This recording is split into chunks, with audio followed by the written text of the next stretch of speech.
Welcome to the second part of CVD। तो हम basically cardiovascular disorders पढ़ रहे थे। लास्ट टाइम हमने हाइपरटेंशन पढ़ा था पिछली वीडियो में। तो अभी जो हम स्टार्ट कर रहे हैं वो आर्टीरियोलोस्क्लेरोसिस है। बेसिकली आर्टीरियोलोस्क्लेरोसिस जो है वो एथेरोस्क्लेरोसिस का पार्ट है, ठीक है, एथेरोस्क्लेरोसिस का ही पार्ट है। एथेरोस्क्लेरोसिस बेसिकली डिजीज़ है और उसके फिर अंदर पार्ट्स आते हैं आर्टीरियोस्क्लेरोसिस, आर्टीरियोलोस्क्लेरोसिस, जिसका आर्टरी से आर्टीरियोल से लेना देना होता है। तो बाय वर्ड आप इसको समझ लें, आर्टीरियो का मतलब तो सिंपली आर्टरीज होता है। स्क्लेरोसिस का मतलब क्या होता है? हार्डनिंग।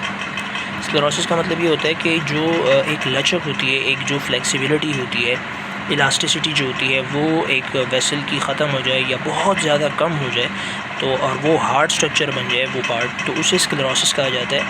और आर्टरी के जिस पार्ट में हो जाए तो वहाँ पे आर्टीरियोस्क्लेरोसिस या आर्टीरियोलोस्क्लेरोसिस, और जनरल टर्मिनोलॉजी में इसको एथेरोस्क्लेरोसिस कहा जाता है। इसको आप डिफ़ाइन कैसे कर सकते हैं? Tunica intima is damaged and here is loss of elasticity of tunica intima. ये इंटिमा है, इंटिमा नहीं है, इंटिमा है, इट्स अ टी। सो ठीक है, इसमें क्या होती है? इसमें इंटरनल लेयर इन्वॉल्व होती है। जो आर्टरीज के 3 लेयर्स होते हैं, उसमें जो सबसे इंटरनल इनर लेयर होती है वो बेसिकली इन्वॉल्व होती है, वो डैमेज हो जाती है, जिसके बाद वो एथेरोमेटस प्लाक जो पिछली वीडियो में मैंने डिस्कस किया था कि किस तरह से एक वेसल डैमेज हो जाती है। फिर वहाँ पे LDL लो डेंसिटी लिपोप्रोटीन्स जा सकते हैं, जमा हो सकते हैं, और फिर प्लेटलेट्स, क्लॉट फॉर्मेशन और मैक्रोफेजेस की एंट्री। फिर मैक्रोफेजेस LDL को जो है वो फैगोसाइटोसिस की मदद से खा लेते हैं। फिर वहाँ पे मैक्रोफेजेस की कॉलोनी बन जाती है, और एट द लास्ट जो मैक्रोफेजेस हैं वो कुछ केमिकल रिलीज़ करते हैं जो स्टिमुलस होते हैं for the smooth muscles from the middle layer of arteries. Middle layer of artery से स्मूथ मसल जो है वो उस प्लाक को, उस LDL मैक्रोफेजेस की कॉलोनी को सराउंड कर लेते हैं बाहर ल्यूमेन की तरफ से, तो वो एक पूरा प्लाक बन जाता है, एथेरोमेटस प्लाक। तो एथेरोमेटस प्लाक बन जाता है। तो इसको आप एथेरोमेटस प्लाक के टर्म्स में भी डिफ़ाइन कर सकते हैं, एथेरोस्क्लेरोसिस को, कि formation of the atheromatous plaque in the arteries and resultant hardening या स्कारिंग या स्क्लेरोसिस ऑफ द आर्टरीज, ठीक है, atherosclerosis. Because due to damage of tunica intima, tunica media is also damage, ठीक है, असर पड़ता है बेसिकली ट्यूनिका इंटिमा जो है उसके बिल्कुल अंदर की साइड पर ट्यूनिका मीडिया है, तो ट्यूनिका मीडिया की लेयर्स जो है वो भी थोड़ा सा डैमेज हो सकती है अगर ज़्यादा डैमेज हो। तो इस तरह से क्या होता है कि ट्यूनिका मीडिया की लेयर भी इन्वॉल्व हो जाती है, और वहाँ के जो सेल्स हैं, जो ट्यूनिका मीडिया के स्मूथ मसल सेल्स हैं, फिर उनको रिजल्टेंट जो मैक्रोफेजेस आते हैं डैमेज होने के बाद, तो वो सेल्स क्या करते हैं, मैक्रोफेजेस, वो केमिकली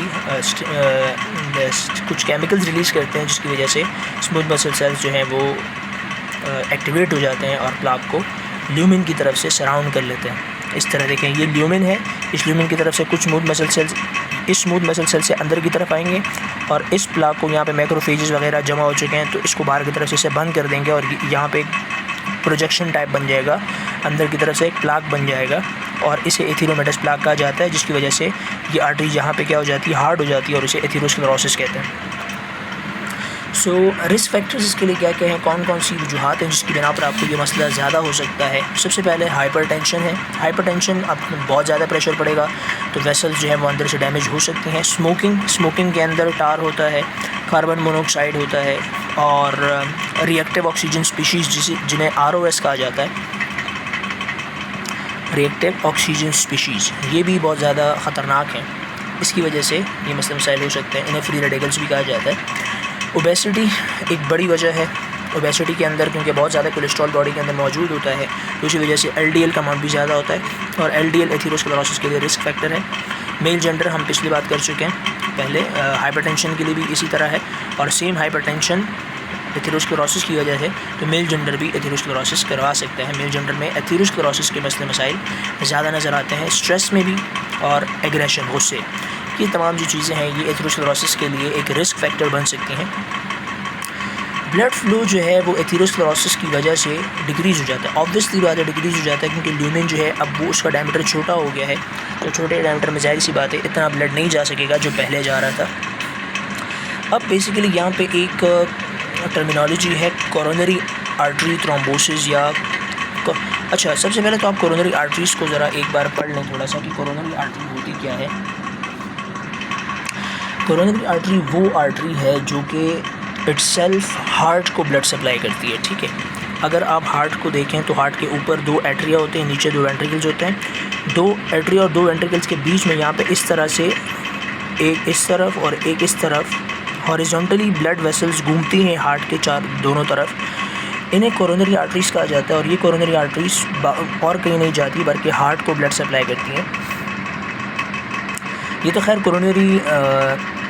जो कोरोनरी सर्कुलेशन है वो हार्ट के लिए है स्पेशली। तो अगर कोरोनरी आर्टरीज़ के अंदर एथेरोस्क्लेरोसिस हो जाए तो डायरेक्टली हार्ट के मसल्स को मसला होगा। अब ये डिपेंड करता है कि कोरोनरी आर्टरी जो है उसकी कोई छोटी ब्रांच के अंदर एथेरोस्क्लेरोसिस हुई है या ये जो 2 मेजर ब्रांचेस हैं इसके अंदर एथेरोस्क्लेरोसिस हुई है या इन दोनों से जो बड़ी ब्रांच निकलती है उसके अंदर एथेरोस्क्लेरोसिस हुई है, ठीक है। डिपेंड करता है। अगर बहुत छोटी ब्रांच के अंदर एथेरोस्क्लेरोसिस है तो छोटे कम मसल्स जो हैं वो अफेक्ट होंगे, और अगर बहुत बड़ी ब्रांच के अंदर मसला है तो फिर major portion of the heart को मसला होगा। यहाँ पे फिर 2 टर्मिनोलॉजीज आती हैं। एक आपके पास है एंजाइना पेक्टोरिस। एंजाइना पेक्टोरिस को पहले आप डिफ़ाइन कैसे करते हैं? पेन इन द चेस्ट, आपके चेस्ट में पेन होता है और ये पेन बढ़ता है किस तरफ? Radiating towards the left upper limb, ऊपर लेफ़्ट हाथ की तरफ ये पेन जो है वो जा रहा होता है, रेडिएट कर रहा होता है, फील होता है कि लेफ़्ट साइड की तरफ जा रहा है ये पेन। लेफ़्ट जॉ, उल्टे हाथ के जबड़े की तरफ, जो उल्टी तरफ जो जबड़ा है उधर दर्द होता है। And this pain is called as angina pectoris. ये एक दर्द है जो कि बेसिकली होता किस वजह से है? इसकी वजह से कोरोनरी आर्टरीज़ के किसी ब्रांच के अंदर जो है एथेरोस्क्लेरोसिस हो सकती है, जिसकी वजह से हार्ट के एक special muscle, specific part of muscles को ब्लड सही से नहीं मिल पाता, तो रिजल्टेंट ऑक्सीजन सही से नहीं मिल पाती, जिसकी वजह से वहाँ पे क्या हो जाता है? इस्कीमिया हो जाता है। और उस इस्कीमिया की वजह से ही अब हार्ट को सही से ब्लड नहीं मिलेगा तो वो पंप सही से नहीं करेगा और ब्लड बाकी बॉडी को भी सही से नहीं मिलेगा, तो रिजल्टेंट आपको इस तरह का दर्द फील होगा। Angina pectoris will recovered in half an hour, आधे घंटे तक सही हो जाएगा। And if it is not recovered, अगर वैसे आधे घंटे तक सही हो जाता है लेकिन अगर सही नहीं हुआ then it will be heart attack. ये एक बेसिक डिफरेंस है हार्ट अटैक में और एंजाइना पेक्टोरिस में, कि अगर आधे घंटे में एक आध पौने घंटे में ठीक हो जाता है ख़ुद ब खुद, तो ये मे बी कि आधे घंटे के अगर ठीक हो जाता है तो इस पॉसिबली एंजाइना पेक्टोरिस। लेकिन अगर आधे घंटे से भी ज़्यादा है और बहुत तेज़ दर्द है और ख़त्म नहीं हो रहा तो may be its heart attack. Heart attack बहुत बड़ी स्टेज है, एंजाइना पेक्टोरिस से आगे की स्टेज है। अच्छा जी, एक और बात यहाँ पे आपकी आसानी है इसमें कि जो कार्डियोवैस्कुलर डिसऑर्डर्स हैं उसके लिए रिस्क फैक्टर तकरीबन सेम है। मतलब जो रिस्क फैक्टर्स हाइपरटेंशन के हैं वही रिस्क फैक्टर्स आपको एथेरोस्क्लेरोसिस करवा सकते हैं। याद करने में आसानी है, खैर रियल लाइफ में तो मुश्किल हो जाएगी, उनसे बच के रहिएगा। CVDs also include genetical transmission. कुछ जैसे हाइपरटेंशन है, ख़ानदानी ब्लड प्रेशर वाले मरीज़ भी होते हैं, तो CVDs की जो मसले मसाइल हैं वो ख़ानदानी भी हो सकते हैं। अच्छा, वैसे जैसे जो हाइपरटेंशन है उसको नाइट्रोग्लिसरीन, वैसे मैंने यहाँ पे लिखा हुआ है नाइट्रोग्लिसरीन एक वेज़ोडाइलेटर है जो वेसल का डायमीटर बढ़ा देता है, उसके स्मूथ मसल्स को कॉन्ट्रैक्ट करवा के। बेसिकली क्या होता है, नाइट्रोग्लिसरीन इज़ अ वेज़ोडाइलेटर जो वेज़ोडाइलेशन में हेल्प कर रहा होता है और वेज़ोडाइलेशन के नतीजे में ये ब्लड प्रेशर को कम करता है। इसकी एक टैबलेट आती है जो कि ज़बान के नीचे रखते हैं वगैरह, आपने सुना होगा। सो खैर उसके डिटेल में नहीं जाते। हेल्प इन वेज़ोडाइलेशन एंड ये आपने पढ़ लिया। So this was all about atherosclerosis. बाकी एथेरोमेटस प्लाक और सबकी बात हम पिछली वीडियो में भी कर चुके हैं, ठीक है। इसकी ट्रीटमेंट जो है बाद में पढ़ते हैं। Coronary thrombosis, embolism and myocardial infarction. Coronary thrombosis का मतलब क्या है? थ्रोम्बस में आपको पिछली वीडियो में बता चुका हूँ कि ब्लड वेसल के अंदर अगर कहीं भी जो है कोई ब्लड क्लॉट बन जाए किसी भी डैमेज की वजह से, तो उस क्लॉट को थ्रोम्बस कहा जाता है। और अगर इस प्रोसेस को थ्रोम्बोसिस कहा जाता है। अगर ये थ्रोम्बस फॉर्मेशन कोरोनरी आर्टरीज़ के अंदर हो तो तब इस थ्रोम्बस फॉर्मेशन को कोरोनरी थ्रोम्बोसिस कहा जाता है। और एम्बोलिस भी मैं आपको पिछली वीडियो में बता चुका हूँ, लेकिन मैं फिर से बता देता हूँ कि अगर किसी भी वजह से मैं किसी रीज़न की बात नहीं कर रहा, किसी भी वजह से अगर ये ब्लड क्लॉट जो है अपनी जगह से रप्चर हो जाए, उखड़ जाए और ब्लड के साथ साथ मूव करने लग जाए ब्लड वेसल्स में, तो this movable thrombus is now called as embolus. ये ई बोलस नहीं है, EMB है, इम्बोलस, ठीक है। And this phenomena is called embolism. So coronary embolism का मतलब ये है कि थ्रोम्बस नहीं था, थ्रोम्बस था किसी बॉडी पार्ट में, किसी भी ब्लड वेसल में, वो अपनी जगह से हट कर अब कोरोनरी आर्टरीज के अंदर ब्लड के साथ साथ मूव कर रहा है। So it is now called coronary embolism. So ये जनरल टर्मिनोलॉजीज़ है, ये मैंने आपको यहीं पे बता दी। इनका पूरा कॉन्टेक्स्ट यहाँ पे इस पेज पे लिखा हुआ है, मैं आपको थोड़ी देर बाद ओवरव्यू दिखा दूँगा, आप पढ़ लीजिएगा।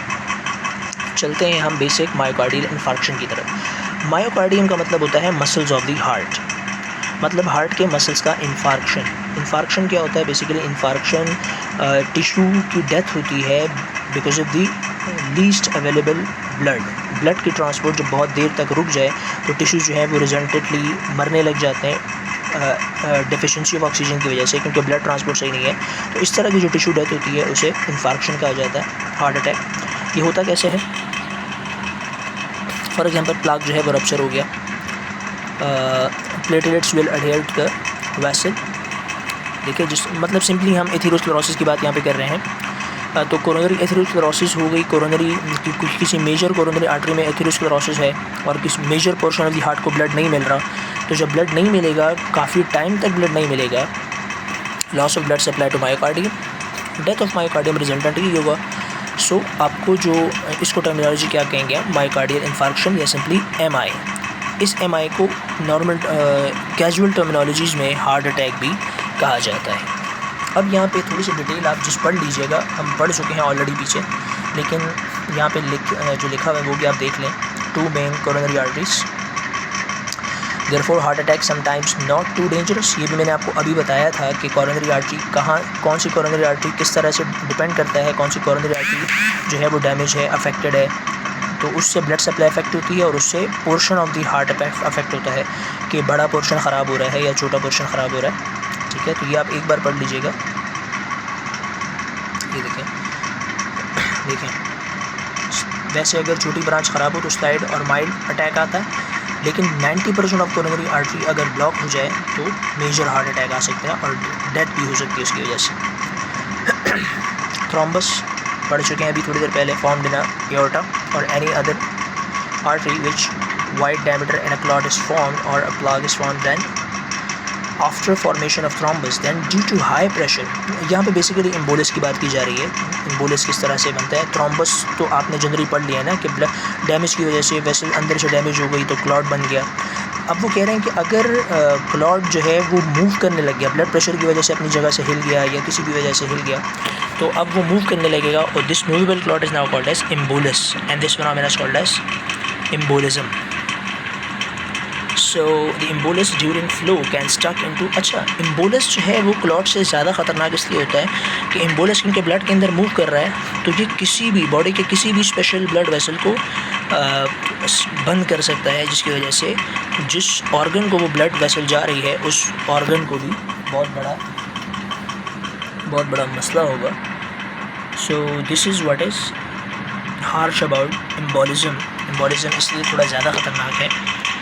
अच्छा जी, if the embolus stuck into coronary artery then it is called as coronary embolism. ये भी अभी थोड़ी देर पहले मैंने आपको बताया था। सो this is all about coronary thrombosis, embolism and myocardial infarction. अब हम नेक्स्ट स्ट्रोक की तरफ चलते हैं कि स्ट्रोक क्या होता है। स्ट्रोक बेसिकली फालिज को कहा जाता है, ठीक है। ये एक ऊपर एक जुमला लिखा हुआ है, carotid artery is for brain. तो ये आप नाम याद रख लीजिएगा। बेसिकली जब हार्ट है ना आपका, इस हार्ट से जो ऊपर एओर्टा निकलता है ना, आर्च ऑफ एओर्टा, ये जो टर्निंग इफेक्ट होता है एओर्टा का, इस एओर्टा से ऊपर की तरफ डायरेक्टली एक ब्रांच निकलती है, उस ब्रांच को कैरोटिड आर्टरी कहा जाता है, जो ऊपर ब्रेन की तरफ जाती है। ये कैरोटिड आर्टरी रिस्पॉन्सिबल होती है ब्रेन को ब्लड सप्लाई के लिए। तो अभी हम स्ट्रोक पढ़ रहे हैं तो इसलिए इसका नाम आगे आएगा। बेसिकली डिफाइन कैसे करते हो आप? Damage of brain tissue due to defect interruption of blood supply to the brain is called stroke. अब यहाँ पे दो चीज़ें हैं, एक होता है लॉस ऑफ ब्लड सप्लाई जिसे आप इस्कीमिया कहते हो, एक होता है रप्चर ऑफ ब्लड वेसल जिसे आप हेमरेज कहते हो। ठीक है। हेमरेज क्या होती है? Rupture of blood vessel and leaking of blood inside the body cavity, ठीक। This is what is haemorrhage. तो अगर ब्लड वेसल रप्चर हो गई है तो क्या होगा? ब्लड वेसल सप्लाई कम हो गई है एथेरोस्क्लेरोसिस या किसी भी वजह से, तो क्या होगा? अब इसको वन बाय वन पढ़ते हैं। देखिए, अगर ब्लड सप्लाई कम हुई है एथेरोस्क्लेरोसिस या ब्लॉकेज की वजह से, तो कैरोटिड आर्टरी जो है, ये जो मसला है ये इस वजह से हो सकता है, blockage of carotid artery. Blockage of carotid artery किसकी वजह से हो सकता है? एथेरोस्क्लेरोसिस की वजह से हो सकता है, थ्रोम्बोसिस की वजह से हो सकता है, एम्बोलिज्म की वजह से हो सकता है। ये सारा आप पढ़ चुके हो। फिर इसके बाद इसका आउटकम, इसका इफ़ेक्ट क्या होगा? डेथ और severe damage of brain tissue. अब मसला क्या होगा? इसका रिज़ल्ट क्या होगा? फालिज। क्योंकि ब्रेन का जो पार्ट मुतासर हो गया है, अब वो पार्ट बॉडी के जिस ऑर्गन को कंट्रोल कर रहा था, अब वो ऑर्गन काम नहीं कर पाएगा, तो हम कहेंगे कि जो पेशेंट है उसको क्या हो गया? फालिज हो गया, क्योंकि उसका फला ऑर्गन जो है अब मूव नहीं कर रहा। अब दूसरे एस्पेक्ट पे आते हैं कि अगर ब्लड वेसल रप्चर हो गई है और खून जो है वो carotid artery, simply carotid artery अगर रप्चर हो गई है, ब्रेन हेमरेज जिसे कहा जाता है, तो ब्लड जो है वो लीक कर जाएगा और कहाँ पे जाएगा? आउटसाइड द वेसल, ब्रेन के आउटसाइड, बाहर जितना भी स्पेस है, इंटरस्टिशियल फ्लूइड है, इंटरस्टिशियल स्पेस है और सेल्स के बीच का स्पेस है, ब्रेन के बाहर जितना भी एरिया है, स्कल के बीच में, ब्रेन के आउटर और स्कल के इनसाइड, उस पूरे एरिया में जो है ब्लड जो है जमा हो जाएगा। अच्छा, collection of blood in this aspect, इस तरह जो कलेक्शन होती है ब्लड की, ब्लड क्लॉट इन टिश्यू या ब्लड एक्यूमुलेशन, क्लॉट ज़रूरी नहीं है, ब्लड क्लॉट नहीं है, blood accumulation in tissue is called as hematoma. Hematoma, ये वर्ड भी आप याद रख लीजिएगा, इसका कभी कभार डेफिनेशन आ जाती है। This blood clot outside vessel in the tissue, clot बन जाते हैं। सो अगर ब्लड क्लॉट है तब भी, अगर ब्लड वैसे ही, जब ब्लड एक्यूमुलेट कर जाएगा बाहर तो वो वैसे ही क्लॉट हो जाएगा सॉरी, तो इसे आप हीमाटोमा कहते हैं बेसिकली। दिस हीमाटोमा, ये अब ब्लड क्लॉट जो है ये ब्रेन के सेल्स के ऊपर एक प्रेशर अप्लाई करता है, बाहर से एक बर्डन अप्लाई करता है। उस बर्डन को ब्रेन के कुछ सेल्स जो है वो झेल नहीं पाएंगे, तो वो ब्रेन सेल्स जो है वो इम्पेयर्ड हो जाएंगे, डैमेज हो जाएंगे सीवियरली, उनकी डेथ हो सकती है, तो वो इवेंचुअली काम करना छोड़ जाएंगे। और फिर एक तरफ उस ब्रेन का वो ऑर्गन जिस बॉडी पार्ट को कंट्रोल कर रहा है उसको भी अब कंट्रोल नहीं कर पाएगा, तो फालिज हो जाएगा। Hemorrhage could be due to, hemorrhage भी हाइपरटेंशन की वजह से, बहुत ज़्यादा प्रेशर बढ़ रहा है, प्रेशर की वजह से जो रग है वो फट गई है, ट्रॉमा, एक्सीडेंट की वजह से, वीकनिंग ऑफ वेसल वॉल अगर किसी भी वजह से वीक हो गई है तब भी वो वेसल वॉल फट सकती है। ब्रेन, अच्छा ब्रेन में आपको एक चीज़ पता होगी वैसे भी कि ब्रेन जो है वो दो लेफ़्ट और राइट पार्ट्स में डिवाइड होता है। जिस तरह एक अखरोट होता है ना, एक कैरेट अखरोट होता है, तो वो भी लेफ़्ट और राइट पार्ट्स में डिवाइड होता है। इस तरह ब्रेन भी लेफ़्ट और राइट पार्ट्स में डिवाइडेड है। हर एक राइट पार्ट को सेरेब्रल हेमिस्फीयर कहा जाता है, right cerebral hemisphere, and left is called as left cerebral hemisphere, जिसे सीधी तरफ का और उल्टी तरफ का दिमाग कहा जाता है। अब इसमें सिस्टम ये है कि ब्रेन का जो राइट पार्ट है वो बॉडी के लेफ़्ट पार्ट को कंट्रोल करता है, और जो ब्रेन का लेफ़्ट पार्ट है वो बॉडी के राइट पार्ट को कंट्रोल करता है। ये इस वजह से कि जो लेफ़्ट पार्ट से नर्व्स निकलती हैं वो स्पाइनल कॉर्ड के अंदर राइट की तरफ मुड़ जाती हैं, और जो राइट से रगें निकलती हैं वो स्पाइनल कॉर्ड के अंदर लेफ़्ट की तरफ मुड़ जाती हैं। तो इस वजह से ये जो चीज़ है ये उलट है। अब डिपेंड करता है मसला कहाँ पर है, उसके अकॉर्डिंग बॉडी को मसला होगा। अगर राइट हेमिस्फीयर जो है वो ख़राब है, पैरालाइज है, तो बॉडी को लेफ़्ट साइड में मसला होगा।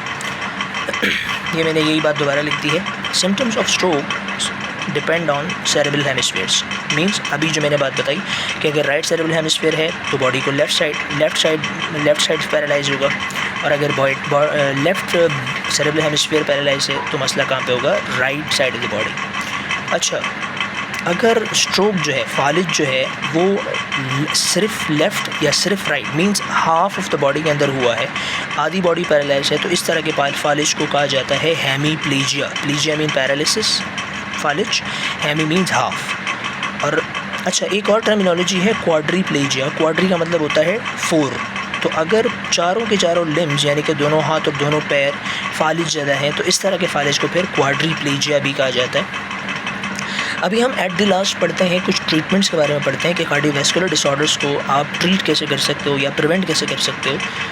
देखें, सबसे पहले तो जनरल चीज़ें हैं, आपका लाइफस्टाइल जो है मॉडिफाई होना चाहिए, ठीक है, हेल्दी लाइफस्टाइल होनी चाहिए, अनहेल्दी लाइफस्टाइल आपको अवॉइड करना चाहिए हमेशा।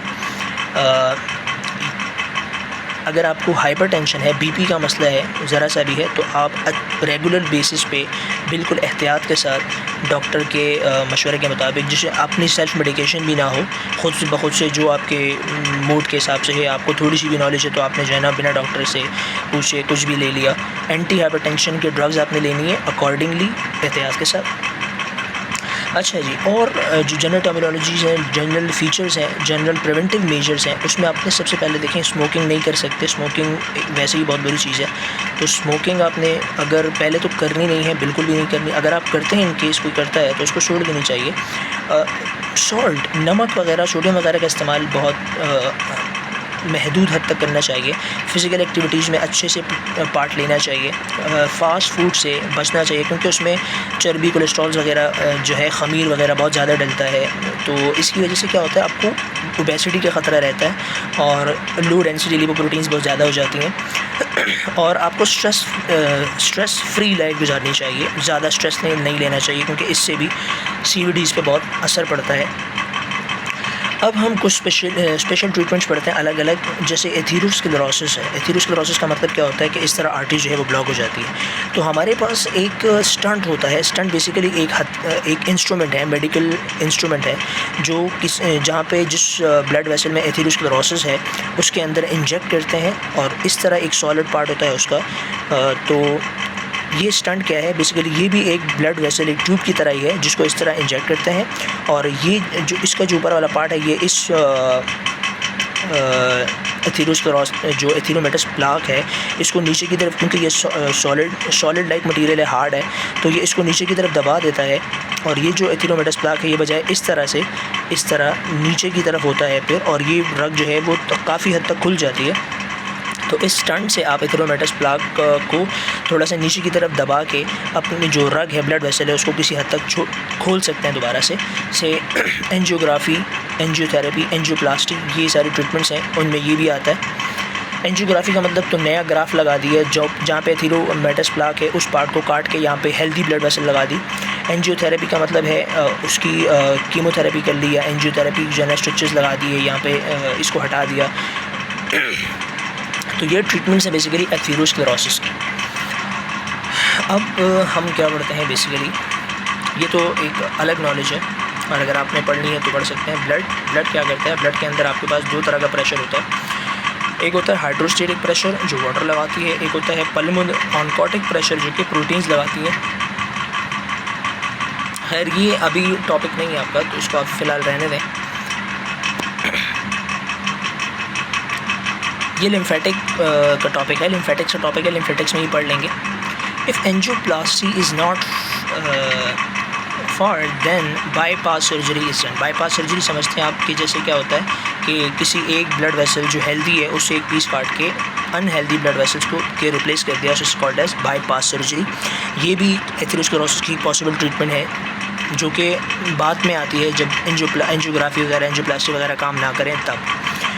स्ट्रोक के मध्य में आप क्या कर सकते हैं, स्ट्रोक को आप इस तरह से ट्रीट कर सकते हैं। देखें, आपके पास स्ट्रोक में दो चीज़ें थी, blockade of carotid artery and haematoma.